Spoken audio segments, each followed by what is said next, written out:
Halo, selamat pagi kawan Diska semuanya. Kembali lagi kepada kita podcast kawan Diska. Pada hari ini tentang info kesehatan akan kita menjelaskan tentang ada tema itu tentang kesehatan jantung. Dengan kesempatan ini karena berketepatan dekatnya hari tentang kesehatan jantung, kita itu akan membahas tentang beberapa ada penyakit, terus tips-tips atau cara mengenali serangan jantung, kemudian gejala dan tanda, kemudian nanti mungkin ada pertanyaan-pertanyaan dari kawan-kawan Diska, boleh di-share di grup di live streaming ini. Mungkin nanti bisa kita pertanyakan langsung kepada narasumber kita yang tidak asing lagi, yang sering berkecimpung di dalam dunia jantung, yaitu dengan dokter jantung, Dr. Mahe, yang bekerja di Rumah Sakit RSUD Sugaten. Kita perkenalkan narasumber kita, Dr. Mahendra, spesialis jantung pembuluh darah. Halo kawan Diska. Ya, ini gimana dokter? Dengan adanya sebentar lagi dokter akan ada Hari Kesehatan Jantung Sedunia ya dokter. Kira-kira dokter, apa ya yang melatar belakangin dari adanya peringatan Hari Jantung Sedunia itu dokter? Kawan Diska, selamat pagi. Assalamualaikum warahmatullahi wabarakatuh. Saya Dr. Mahe, ketemu lagi. Tahun lalu saya juga dalam rangka World Heart Day juga, Hari Jantung Sedunia, saya juga mengisi podcast di Diska ini dengan tema yang berbeda. Jadi untuk tahun ini kita temanya aja Use Heart, No Heart. Jadi latar belakang dari peringatan ini adalah sebenarnya keprihatinan dari World Heart Federation, di mana perkembangan dari jumlah orang sakit jantung itu semakin hari semakin bertambah, dan pertambahannya bukan yang 1-2, tapi eksponensial. Jadi bertambah cepat sekali. Bahkan kalau kita kita lihat statistik ya, 17,6 juta orang meninggal per tahun dari sedunia ini ya. Jadi memang luar biasa. Cukup banyak ya. Luar biasa. Jadi pembunuh terbesar adalah kardiovaskuler, termasuk jantung, termasuk stroke dan sebagainya. Itu termasuk vaskuler. Nah, keprihatinan itu kemudian memantik para ahli untuk menginisiasi salah satu kampanye untuk mengenalkan apa itu sih penyakit jantung itu apa, penyakit yang berhubungan dengan jantung itu apa, faktor resikonya apa. Nah, dibuat dalam suatu peringatan untuk sebagai momentum sebenarnya, momentum mengingatkan kembali. Jadi setiap tahun kan ada tuh dengan tema yang berbeda-beda. Jadi mengingatkan kembali. Yang biasanya kan kalau orang dengan peringatan itu kan ingat lebih, gitu kan, lebih waspada ya, lebih ingat, lebih alert gitu. Jadi kita bikin momentum setiap tahun untuk memperingati. Dan tahun ini kebetulan dengan tema yang lebih membumi sebenarnya. Lebih membumi adalah bagaimana kita mengetahui lebih dulu apa sih penyakit jantung itu. Nah, kondisi kita gimana gitu. Nah, jadi gitu. Dok, jadi apa yang kita kampanyekan untuk tahun ini adalah bagaimana kita sebagai individu, kita sebagai anggota masyarakat tahu kita sakit jantung apa tidak, keluarga kita sakit jantung apa tidak, berapa komunitas kita yang ada sakit jantung. Dari situ kita berinisiatif untuk bagaimana menjaga, sehingga apa? Sehingga tujuannya adalah menurunkan angka kesakitan dan angka kematian sakit jantung. Gitu. Jadi nanti untuk para remaja yang kawan-kawan Diska yang mendengarkan ini juga bakalan bisa mengetahui ya dok ya. Setelah mendengar nanti mungkin di beliau untuk mbah-mbah utinya atau orang tuanya nanti bisa mengedukasi atau melihat kondisi-kondisi orang tuanya juga nanti ya dok, sebagai untuk peran para remaja-remaja sekarang untuk mengetahui juga ya dok ya. Selanjutnya dokter, kalau untuk di Kota Madiun dokter, apa kira-kira dalam rangka memperingati Hari Jantung Dunia ini, apakah ada dokter kegiatan atau sosialisasi atau apa dokter dari dokter jantung yang ada di Kota Madiun dokter, atau ada pergerakan apa gitu dokter yang akan dilakukan gitu? Sebenarnya kalau untuk acara-acara regional itu kita pusatkan di Surabaya ya. Tanggal 29 nanti ada acara besar di Pergi Surabaya, itu di House of Pergi. ada acara senam bersama, nanti pemeriksaan jantung. Tetapi untuk skup Kota Madiun nanti mungkin di RSUD ya, RSUD nanti akan kita lakukan sosialisasi tentang penyakit jantung, sekaligus kita akan mengenalkan yang namanya menari. Itu satu program atau apa, dokter? Sebenarnya itu bukan program ya, menari itu adalah inisiatif kita untuk bagaimana mengenalkan kita itu bisa mengenali, jadi meraba nadi sendiri. Ya. Kenapa kok kita menari biar gampang nih? Menari gitu kan. Menari kan gampang nih. Lebih diingat, lebih gampang diingat ya, dokter. Meraba nadi sendiri. Gimana caranya? Ya gampang lah. Kita punya tangan 2 gitu ya. Kita di sini kita ada nadi di sini. Nadi alis, ada ulna di sini. Kita pencetnya pakai jari 3 ini. 3 jari. Ya, kita lepas Nah, ini ya. Kita tempelkan di sini. Kemudian kita raba. Oh, ini jendut gitu ya. Teman-teman kawan Diska, kalau rasakan seperti ini, ada rasa jendut gitu ya.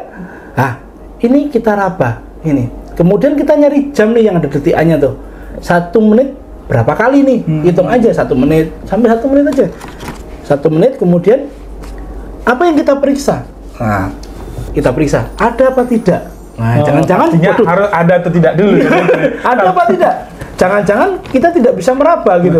Nah, kalau tidak bisa meraba, tanya pada orang sekitarnya gimana cara merabanya. Atau kalau kita ketemu dengan tenaga kesehatan, kasih tahu nih, bertanya gimana cara meraba nadi, gitu kan? Ya, caranya seperti ini. Kemudian dikenali nih, 1, berapa kali per menit? Normalnya 60 sampai 100. Nah, 60 sampai 100. Kalau kurang dari 60, namanya bradikardi, nadi terlalu lambat. Atau kalau lebih dari 100, takikardi. Kemudian apalagi selain frekuensi?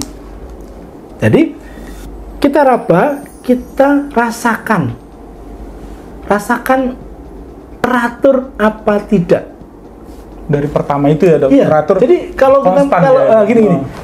Kalau kita meraba sesuatu kan kita merasakan ya. Iya. Oke. Sesuatu keteraturan itu kan antara jarak satu dengan yang lain kan sama. Iya. Dek gitu ya. Benar. Rasakan sambil bayangkan itu. Oh, apakah itu teratur terus-menerus dalam 1 menit? Selama perabaan apa teratur terus-menerus? Kalau tidak teraturnya seperti apa? Apakah tidak nah, gitu. Itu tidak teratur, yang tidak teratur gitu. Irregular. Nah, tidak teratur, tidak ada irama dasarnya kalau istilahnya. Atau kita raba, teratur. Dek, hilang. Kemudian muncul lagi, dek. Wah, ini mungkin ada irama namanya ekstrasistil. Ya, gitu. Itu salah satu tanda bahwa jantung ini mengalami masalah. Ada masalah. Itu iya. Gampang sebenarnya ya. Itu informasi yang sangat penting, sangat bisa kita lakukan pada semua orang. Ya.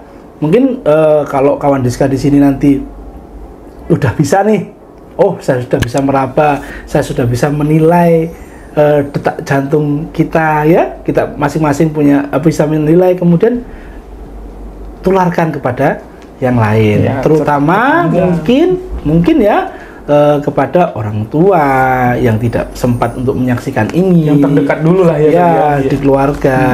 Dirabakan dulu. Kalau misalnya nggak bisa meraba sendiri, dirabakan dulu, jadi disentuhkan gini, suruh rasakan. Atau mungkin kalau yang muda ya, kalau yang muda kan lebih bisa menangkap nih. Diraba saja, misalnya punya utinya gitu, punya akungnya gitu, diraba saja, dirabakan. Oh, ini teratur kong, oke. Ini normal kong gitu. Terus kemudian satu lagi, ini juga sebenarnya pada pasien-pasien yang sudah mengonsumsi obat dari obat jantung, itu bisa evaluasi efek samping obat gitu. Jadi misalnya menggunakan obat-obat untuk mengurangi detak jantung. Kalau terlalu lambat, kemudian sering pusing, oh mungkin ini terlalu lambat, segera disuruh kontrol lagi gitu. Jadi hal yang sangat-sangat sederhana sebenarnya, sangat sederhana, tidak butuh alatnya hanya jam ya, jam sama tangan sendiri ya dok ya. Kalaupun tidak ada jam ya kita lihat regularitasnya, keteraturannya gimana gitu. Kalau nggak teratur udah dikasih itu, gitu. Tanpa kita menghitung juga masih melihat meraba iramanya aja dulu udah bisa kita mendeteksi ya dokter, bisa, tanpa ada alat yang lain ya dok ya. Iya. Nah, itu kawan Dista yang dijelaskan sama dokter Mahe. Nanti bakalan ada suatu kegiatan yang akan dilakukan mungkin di Rumah Sakit Sugaten untuk yang sederhana aja untuk cara melihat mendeteksi secara dini untuk adanya atau tidaknya penyakit atau gejala atau potensi yang bakalan bisa terkena pada jantung kawan-kawan Diska sekalian. Nanti bisa datang, mungkin ada diinformasikan dari Rumah Sakit Sugaten atau itu nanti acara internalnya Poli Jantung. Oh, internal Poli Jantung. Oh iya. Nanti kata hari Jumat, nanti boleh mampir ke Poli Jantung ya. Mungkin dia kesempatan ada di Poli lain ya dokter. Ada teman-teman dokter intensif itu nanti kita kita berdayakan. Oh iya. Itu nanti istilahnya menari ya, meraba nadi sendiri ya, itu hal yang sangat sederhana sekali. Mungkin nanti itu bisa diterapkan untuk warga-warga Kota Madiun, khususnya kawan-kawan Diska yang lihat ini ya dokter ya. Udah mengetahui dari penjelasan dokter Mahir itu seperti apa untuk melihat secara dini dulu ada tidak penyakit dari jantungnya ya dokter ya. Terus dokter, kira-kira nanti ada pesan apa dokter yang mau disampaikan untuk dalam peringatan hari itu dokter, Hari Jantung Sedunia ini dokter? Jadi gini, penyakit jantung itu adalah ada kabar baik dan kabar buruk ya. Kabar buruknya adalah penyakit jantung itu adalah pembunuh, salah satu pembunuh yang paling terbesar, mematikan ya, gitu ya. Mematikan. Tetapi kabar baiknya adalah penyakit jantung itu adalah salah satu penyakit yang bisa dicegah.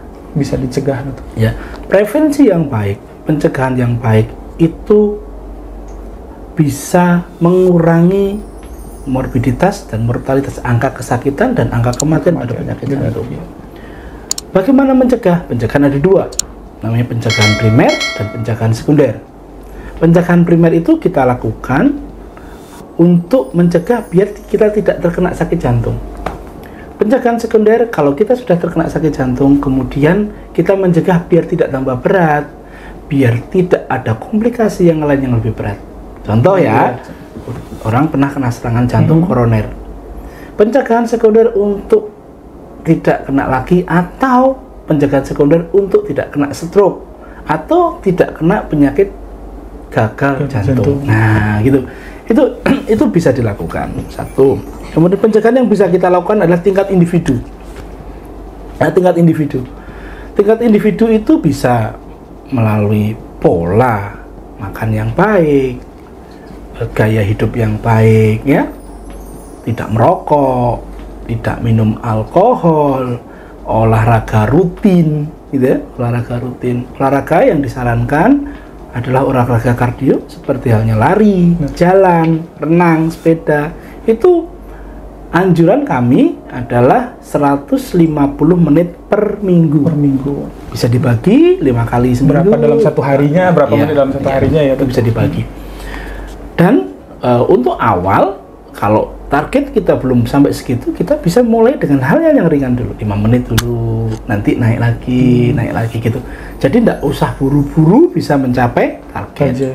Ya. Jadi nggak ada patokan harus satu hari itu segini ya dokter, pelan-pelan saja. Yang penting nanti targetnya mencukupin ya dokter. Iya, target memang segitu, tapi kalau untuk mencapai ke sana kita butuh pelan-pelan dalam beberapa hari, karena kalau dipaksa juga tidak baik. Ya. Kedua, merokok. Merokok itu salah satu faktor risiko independen. Independen itu artinya merokok saja bisa menyebabkan sakit jantung gitu, tanpa faktor risiko yang lain gitu. Nah, kalau kita lihat data, jadi negara yang paling tinggi perokoknya adalah Indonesia. Laki-laki perokok di Indonesia hampir 70%. Luar biasa. Iya. Karena apa ya? Karena mungkin faktor regulasi pembatasan orang merokok itu tidak, dan tingkat literasi kita terhadap rokok itu sebenarnya agak kurang. Jadi rokok itu sesuatu yang mungkin sesuatu untuk rekreasi, untuk menyenangkan diri sendiri, menghibur diri. Tetapi apa yang diakibatkan oleh rokok itu akan membuat kita lebih menderita nanti. Senang-senang sekarang, menderita belakangan. Belakangan lebih sakit. Memang ada di masyarakat itu anggapan aku ngerokok, Mbah Kong aja ngerokok dari dulu sampai sekarang nggak kenapa-kenapa gitu. Bener. Itu salah satu nggak bisa dijadikan patokan. Yang bisa dijadikan angka statistiknya seperti apa. Mbah Kong mungkin itu pencilan, kalau dalam ilmu statistik itu pencilan yang kecil. Tapi angka statistiknya seperti apa? Yang besar itu sekitar. Iya. Kelompok besar yang mengalami serangan jantung itu ada sebagian besar adalah perokok. Penderita jantung terbesar itu rata-rata perokok ya, Dokter? Iya. Faktor risiko yang sangat tinggi, termasuk diabetes dan sebagainya. Tapi rokok. Kalau diabetes itu kan tidak bisa kita cegah, maksudnya kita kalau sudah kena diabetes itu aku nggak mau gitu kan, nggak bisa ditinggalkan kan, nggak bisa diobati gitu. Tapi rokok itu kan salah satu sesuatu yang bisa kita dimodifikasi ya, bisa kita kendalikan. Bisa dikendalikan. Kendalikan dengan tidak merokok. Iya. Memang kalau orang-orang yang sudah biasa merokok dalam jumlah yang besar, memang kalau disuruh langsung berhenti susah, Dokter. Bukan susah. Menimbulkan keluhan. Menimbulkan keluhan. Ya. Pusing, malah nggak konsentrasi. Iya, benar. Nggak bisa bekerja. Alasannya seperti itu. Alasannya.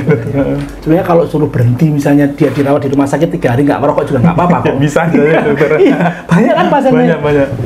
Begitu sudah keluar dari rumah sakit, alasan nanti saya nggak bisa kerja dok kalau nggak merokok. Nggak konsentrasi, Dokter. Iya, gitu. Ya. Saya pesan kepada teman-teman yang masih merokok, kalau nggak bisa berhenti sama sekali ya berusaha mulai dikurangin untuk dikurangi. Kalau rokok itu kan gandengannya sebenarnya kalau satu adalah marung, kedua begadang, ya kan? Ya. Benar. Kalau marung nggak ngerokok, mau seneni teman-teman. Iya, benar. Ya, bukan diseneni, dianggap bukan cowok gitu kan. Nggak peduli, jangan peduli, nggak dianggap cowok, yang penting sehat. Ya.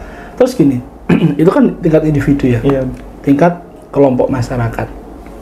Kelompok masyarakat itu paling dekat adalah keluarga. Ya. Bagaimana keluarga itu mencegah secara komunitas, secara grup itu, bagaimana mencegah sakit jantung itu secara bersama-sama. Jadi mungkin yang melek teknologi, misalnya anaknya atau mencari informasi yang benar tentang gimana sakit cara jantung. Soalnya di era media sosial seperti ini banyak informasi yang disinformasi atau hoax. Cari yang benar. Yang benar itu dari mana? Kalau nggak bisa baca jurnal, nggak bisa lembaga-lembaga, cari sambungan atau informasi itu dari dokter-dokter yang berkompetensi, ahlinya. Sepertinya dokter lah ya. Dokter. Ya, karena gini. Kadang orang nggak bisa memberikan informasi dengan baik, tetapi kontennya yang kurang baik. Ya. Ada yang tidak bisa menyampaikan sesuatu tetapi kontennya pas. Tidak menarik tapi kontennya pas. Gitu. Jadi cari ahli. Caranya gimana? Cari pakai sumber-sumber yang terpercaya. Seperti kalau di dunia kesehatan ya sumbernya ID atau kelompok-kelompok seperti PRKI, PABI yang untuk bedah, untuk penyakit dalam PABDI gitu. Jadi di situ kita ambil informasi yang benar. Saya bukan mengesampingkan para influencer sih, influencer yang tentang kesehatan, tetapi kadang informasinya tidak utuh. Ada potongan-potongan. Tidak utuh dalam arti pemahaman terhadap suatu hal itu kurang utuh karena diambil dari satu sisi. Satu sisi sepengetahuan mereka, gitu ya. Jadi kalau mencari informasi ke tempat-tempat yang atau situs-situs yang terpercaya. Ya. Itu komunitas ya, komunitas. Terus kemudian yang bisa dilakukan dalam keluarga itu apa sih? Saling mengingatkan. Saling mengingatkan. Saling mengingatkan dalam arti saling mengingatkan tentang gaya hidup. Ya, berperilaku bersama-sama yang sehat. Misalnya olahraga bersama, makan yang disediakan baik sehat, mulai dari itu. Kemudian berolahraga bersama, berrekreasi bersama. Itu salah satu yang bisa dilakukan dalam keluarga untuk meningkatkan kekebalan, meningkatkan mencegah terjadinya penyakit jantung. Ya. Ketiga, kalau dalam satu keluarga itu ada yang sakit jantung atau sakit yang lain, keluarga yang lain harus berperan sebagai pengawas. Karena orang sakit jantung itu harus banyak yang diawasi, terutama pasien dengan gagal jantung. Satu, pengawas obat. Orang sakit jantung atau orang sakit jantung penyakit kronis yang lain, minum obatnya harus rutin, tepat waktunya. Itu keluarga yang lain harus berperan sebagai pengawas obat untuk pasien yang ada di rumah keluarga itu. Ya. Jangan sampai cuek. Ya. Ketiga, tadi pengawas obat. Terus pengawas makanan.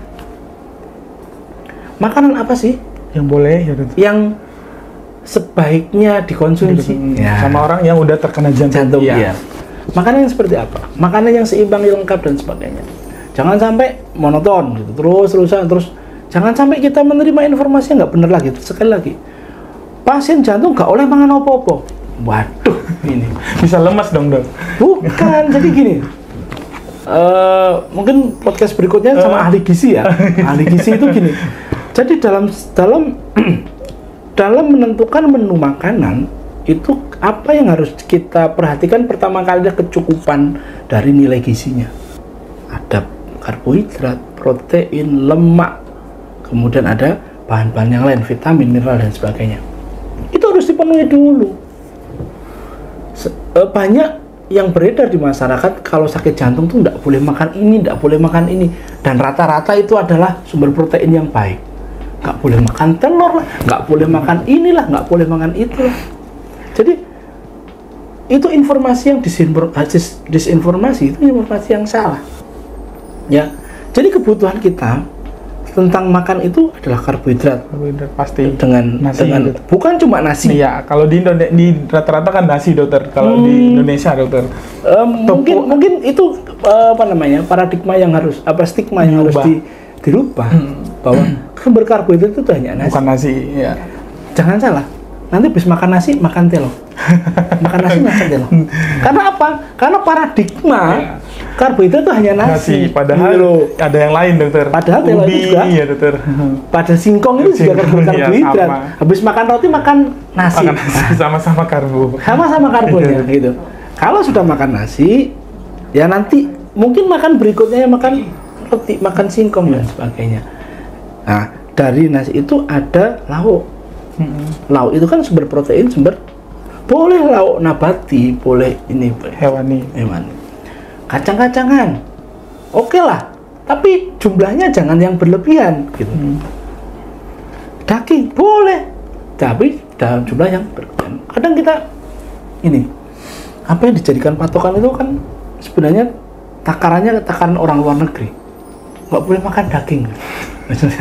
Orang luar negeri itu kalau makan daging satu kali porsi aja 200 gram. Kita berapa?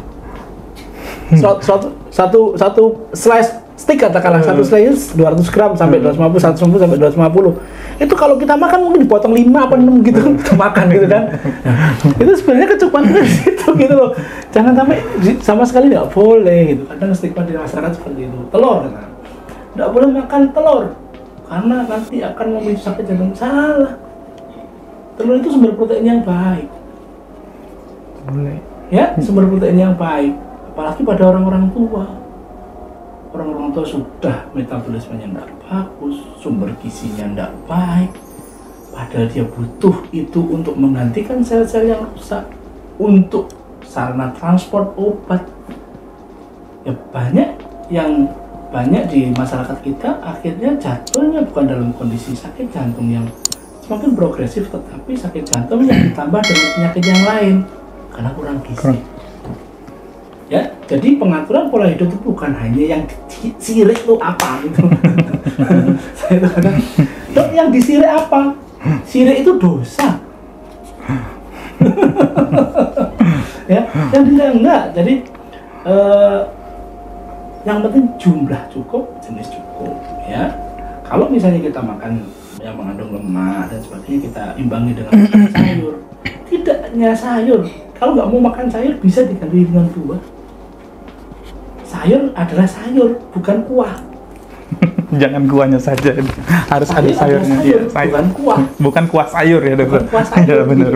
Jadi kalau dok saya udah kan kok makannya sayur dan sebagainya, terus lauknya apa? Ya sayur saja, bukan lauk itu. Itu kan yang lain dibanding itu. Gitu. Terus aku, ya tadi makan ya. Makan. Terus kemudian pada pasien-pasien tertentu, misalnya pasien dengan gagal jantung. Gagal jantung itu di mana terjadi gangguan pompa jantung. Beban paling berat adalah beban cairan. Jadi pada pasien-pasien gagal jantung itu harus dilakukan pembatasan cairan. Ya, pembatasan cairan. Jadi orang di rumah itu harus, kalau ada pasien dengan gagal jantung harus diawasi. Minumnya seberapa, makannya pakai kuah apa tidak, ya, terus buah yang dimakan apa. Jangan salah ya, jeruk 1 biji itu kalau diperes 1 gelas. Sudah makan pakai kuah, makanya buahnya jeruk, kemudian minum air putih. Dalam satu waktu termasukkan berapa cc cairan. Padahal kalau kita tarik ke belakang, pasien dengan gagal jantung itu cairan harus benar-benar dibatasi untuk mengurangi beban jantung. Seberapa pembatasannya? Tergantung berat badan. Ya, tergantung berat badan. Kalau misalnya berat badannya sekitar 50 ya 50 itu sekitar 1.200 gitu. Pasien 60 itu sekitar ya 1.400. Pasien di atas 70 maksimal 1.500 gitu. Itu udah termasuk kuah, sudah termasuk minum, sudah termasuk buah. Ya, dok, 1.500 kok. Tapi tadi makan mie ayam, ya habiskan ya gitu kan. Terus minum airnya cuma segelas dok, gitu ya dok ya. Nah itu makan itu. Minum itu harus diawasi dan keluarga harus tahu bahwa hal itu yang harus diperhatikan. Satu lagi, keluarga yang punya anggota keluarga yang punya sakit jantung, sekali-kali lah ikut nganter, apalagi yang masih muda, selakan waktu 1 kali atau 2 kali untuk ikut nganter Mbah Uti atau bapak ibunya ke kontrol, ke poli jantung atau ke poli yang lain. Gunanya apa sih? Kadang-kadang kita berbicara dengan orang tua yang datang sendirian itu informasinya tidak pas. Karena satu, problem pendengaran, udah usia. Kalau misalnya anggota keluarga yang tinggal semua atau berdekatan itu ada yang ikut sekali saja, dia bisa dikasih tahu informasi yang benar tentang pasien ini. Gitu. Ya, 1 atau 2 kali saja deh. Ya, 1 atau 2 kali saja. Itu termasuk tema ini ya. Iya. Use heart, no heart. Salah satu adalah itu. Bagaimana kita menggunakan apa yang kita punya untuk membantu pasien jantung. Gitu. Ya. Itu keluarga kita sendiri kok. Keluarga kita sendiri ya. Atau orang tua kita ya dokter. Iya. Sekarang diantar lagi. Kita gali informasi apa yang harus dilakukan sih pada pasien dengan penyakit jantung. Ya. Itu. Ya, itu berarti ada beberapa tips ya dokter tadi yang untuk itu salah satunya merokok. Pertama itu merokok ya dokter ya. Ya, untuk kawan-kawan Diska mungkin yang merokok mulai saat ini tuh udah mulai sedikit dikurangin volume untuk merokoknya. Yang kedua tadi makanan harus lengkap ya dokter, 4 sehat 5 sempurna ya dokter ya. Dalam sederhananya seperti itu ya dokter. Jangan serba berlebihan. Ya makan daging boleh tapi jangan berlebihan ya. Cukup dengan standarnya saja ya dokter. Kemudian ada pembatasan pada volume cairan yang diminum atau yang dimakan. Itu ada pembatasannya khususnya pada orang yang gagal jantung. Itu yang tadi dikatakan dokter Mahe. Jangan nanti semua jeruk itu buah pir ya dokter. Buah pir kan juga banyak airnya ya dokter ya. Jangan semua nanti udah kita pas ditanya dokter tadi minumnya seberapa, cuma segini dokter, ternyata dia udah makan mie ayam ya dokter ya. Jadi volume cairan juga lebih banyak gitu. Itu untuk kawan-kawan Diska pengetahuannya tuh mungkin sudah dapat dari dokter Mahe tips-tips untuk pencegahan jantungnya supaya sehat, kemudian tips-tipsnya untuk atau ada orang tua atau tetangga yang terkena sakit gagal jantung, itu tadi udah dijelasin sama dokter Mahe, cukup jelas banget ya. Jadi gini, gimana saya nambahin, tadi kan saya dari individu, iya, keluarga, sekarang ke komunitas yang lebih besar. Komunitas, ya. Komunitas yang lebih besar. Jadi komunitas yang lebih besar adalah masyarakat yang lebih besar. Misalnya desa wisma, desa wisma, kemudian ada sekolah, ada kantor dan sebagainya. Jadi komunitas-komunitas kelompok-kelompok yang lebih besar itu harus juga tahu bagaimana mencegah sakit jantung secara komunitas. Gitu. Apa yang bisa dilakukan? Ya, mungkin senam bersama, mendatangkan ahli untuk pengetahuan. Pengetahuan. Sekedarnya ada kelas-kelas khusus untuk sakit jantung yang banyak yang banyak yang dari diabetes dan sebagainya. Kemudian penyuluhan yang dilakukan oleh dinas kesehatan, puskesmas atau kelompok-kelompok LSM itu bisa dilakukan. Kemudian ya juga sama tadi dengan keluarga. Jadi anggota komunitas itu harus membantu orang yang sakit jantung. Ya misalnya nih ada seorang pimpinan anak buahnya sakit jantung, gangguan fungsi jantung. Ya, jangan anggota ini dipaksa untuk bekerja secara fisik. Meskipun harusnya dia tupoksinya fisik gitu ya. Mungkin dengan kebijakan dia dipindah ke tempat yang lebih tidak melibatkan fisik. Gitu. Karena orang sakit jantung nggak bisa dipaksa. Udah sesak ya dokter ya? Iya, nggak bisa dipaksa. Fisik ya itu. Kemudian juga harus diberi kesempatan untuk istirahat yang lebih panjang. Misalnya waktu minum obat dan sebagainya. Ya komunitas kemudian yang harus membantu orang yang sakit jantung. Dengan begitu semua orang sadar, semua orang tahu, semua orang bisa terlibat di dalam pencegahan, di dalam penanganan manajemen orang dengan sakit jantung gitu. Itu harus dilakukan. Kayak misalnya nih. Sekarang ada Yayasan Jantung Indonesia. Yayasan Jantung itu mungkin di Madiun belum ada ya dokter. Dalam untuk pembentukannya kita butuh berbagai macam perizinan dan sebagainya. Mungkin harus diinisiasi nih sama dinas kesehatan. Ya. Inovasi baru ya dokter ya. Inisiasi nih. Yayasan Jantung Indonesia ya, di Madiun gitu kan diinisiasi kan. Nah itu sebenarnya tempat untuk memberi TOT, training di sini tuh. Jadi dia sebagai duta kesehatan yang bisa memberikan informasi yang lebih dekat dengan orang penderita. Gitu. Kayak duta-duta, ya semua komunitas ada dutanya gitu, duta jantung untuk komunitas di sini.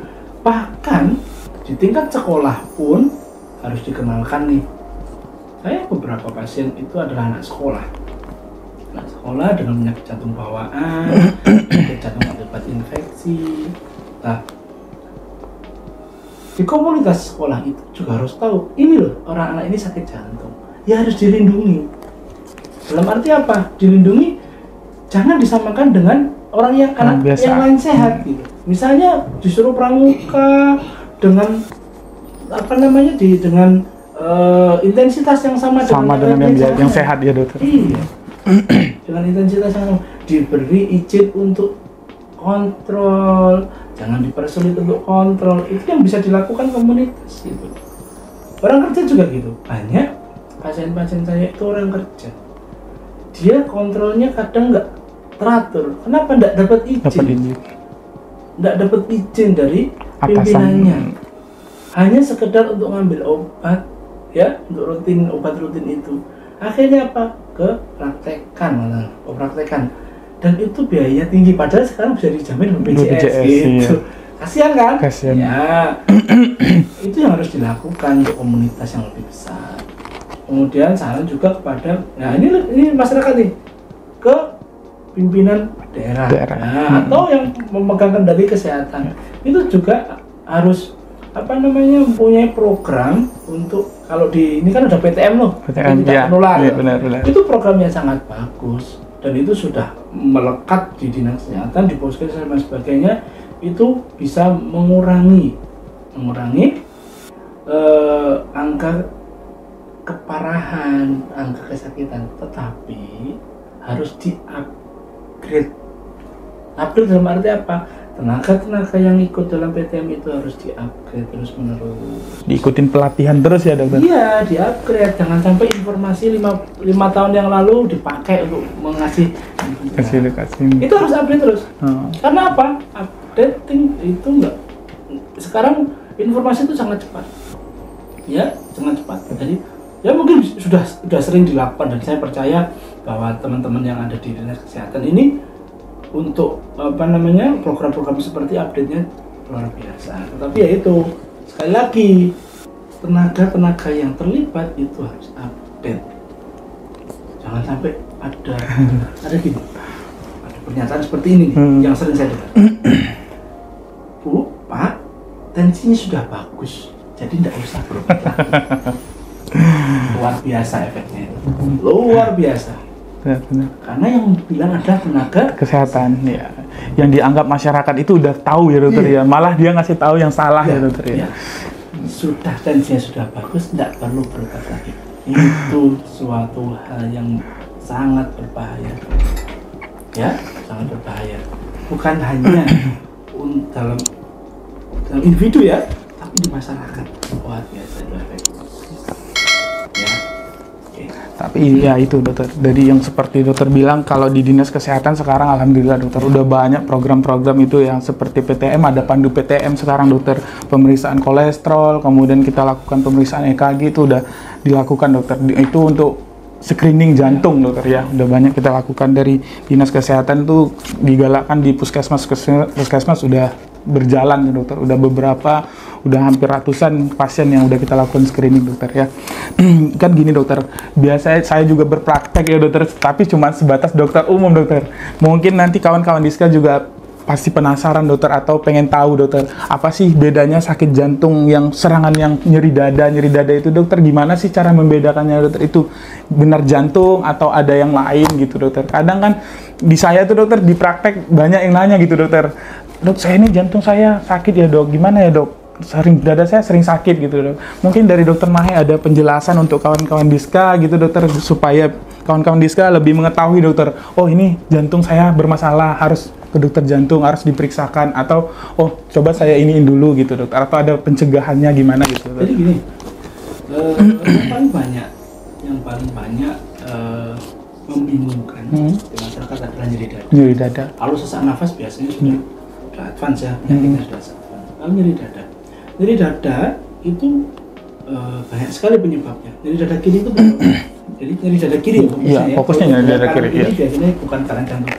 Nyeri dada kiri itu bisa disebabkan karena jantung, karena paru, karena otot, karena saraf, karena sakit mah yang paling banyak itu.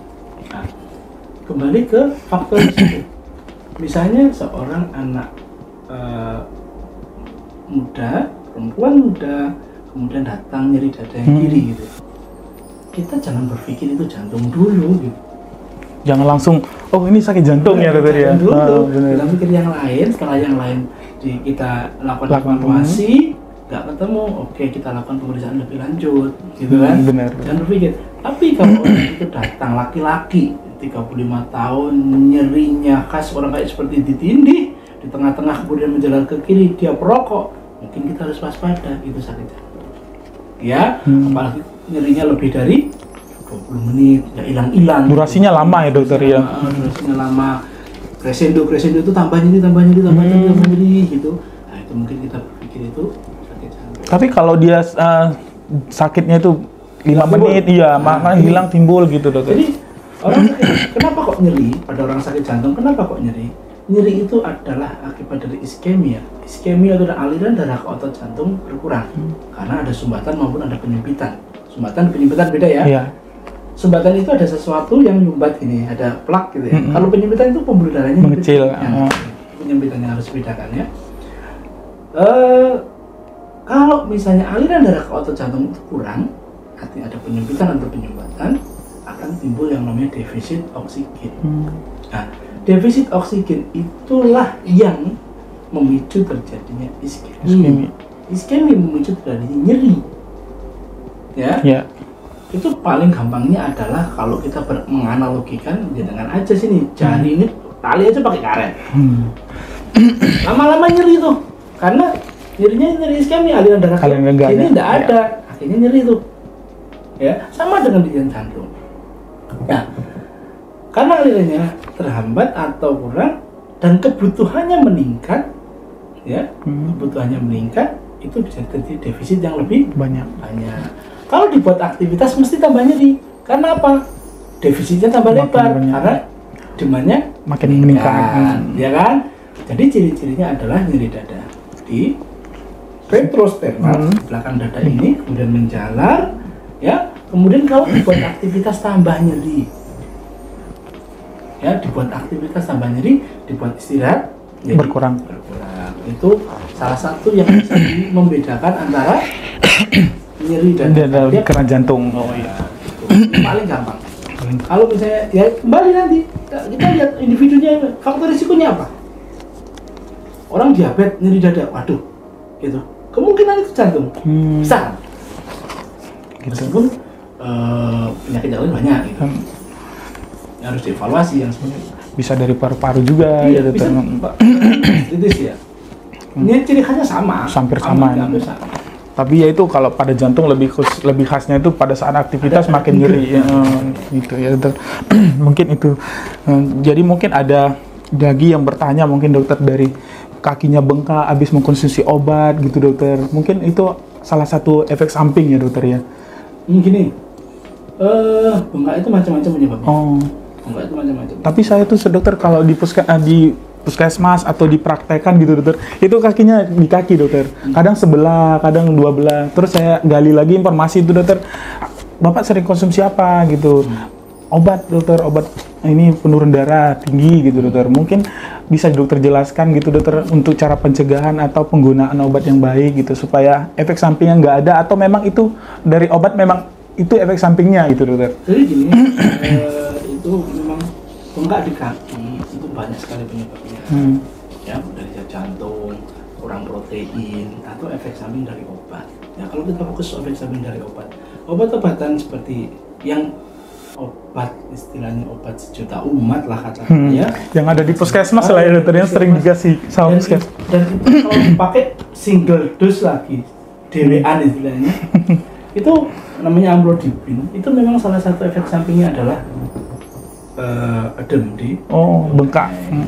Nah, makanya kalau menggunakan amlodipin harus di-spare dengan obat yang lain seperti golongan ACE atau ARB biar mengurangi efek bengkaknya. Memang kalau kami di poli jantung itu jarang kita pakai single untuk golongan-golongan CCP seperti itu karena memang efek sampingnya bengkak, dan kadang bengkak itu mengganggu aktivitas karena berat, ya. Turunkan dosisnya amlodipinnya, tambahi obat satu lagi, golongan S atau ARB, itu bisa membantu. Lisinopril atau kaptopril, kalau batuk ya ganteng valsartan, kandesartan, seperti itu. itu akan mengurangi efek samping ya. Mungkin itu itu bukan sesuatu yang berbahaya, tetapi memang mengganggu dokter. Mungkin itu nanti untuk kawan-kawan Diska juga sebagai pengetahuan dokter. Jadi kalau misalnya kakinya bengkak ya segera konsultasikan aja ya dokter ya. Mungkin bisa dari efek samping yang seperti katakan efek samping dari obat, mungkin bisa dari penyakit yang lain ya dokter. Kalau untuk tenaga kesehatan yang ada, mungkin tenaga kesehatan yang udah mendengar kawan-kawan Diska ini dokter, sebagai edukasinya itu bisa mengkombinasi antara dua obat ya dokter ya. Untuk yang terakhir dokter, pertanyaan yang terakhir dokter, mungkin apa sih dokter peran pentingnya adanya komunitas untuk jantung ini dokter, gimana dokter? Ini juga yang tadi saya sebutkan, komunitas itu adalah saling berbagi informasi, saling mengingatkan, ya, saling menguatkan. Oh, iya. Kalau saya monitor komunitas, ada komunitas anak-anak dengan penyakit jantung bawaan, kan komunitas orang dengan open thorax, jadi orang-orang yang sudah pernah operasi di jantung gitu. Yang satu komunitas ibu-ibu, terutamanya ibu-ibu yang anaknya mengalami penyakit jantung bawaan, itu sangat-sangat membantu informasi ya. Ibu-ibu itu harus diapain sih anaknya? Ya, harus diapain sih kalau misalnya nangis? Itu soalnya apa? Komunitas itu mendapat informasi yang benar dari pembimbingnya. Pembimbingnya pastinya ahli jantung dokter. Ahli jantung anak. Yang dia memang ada pembinanya. Jadi, dikasih informasi. Dikasih informasi alternatif apa yang bisa dilakukan pada pasien-pasien seperti ini. Cocok-cocokan. Memang pasien jantung itu nggak ada yang sama persis, tapi cocok-cocokan. Misalnya ada kemarin ada pasien penyakit jantung bawaan, kemudian udah masuk ini aja komunitas ini, kemudian dapat informasi macam-macam bagaimana sehari-hari seperti apa, kemudian pasien habis itu dioperasi harus seperti apa, itu informasinya bisa bagus di sana, dan itu membantu sekali. Dan saya monitor pasien-pasien seperti itu. Kemudian ada pasien-pasien yang dengan open thorax itu, yang open thorax itu pasca operasinya seperti apa, setelah ini operasi seperti apa, kontrolnya di mana dan sebagainya. Itu membantu sekali, sangat membantu. Dan memang harus diinisiasi ya, yang lebih luas lagi. Yayasan Jantung Indonesia yang ada di Madiun itu harus diinisiasi itu. Cukup sangat banyak penjelasan dokter pada hari ini ya. Ada beberapa poin yang mungkin kawan Diska harus menerapkannya, terus kemudian bisa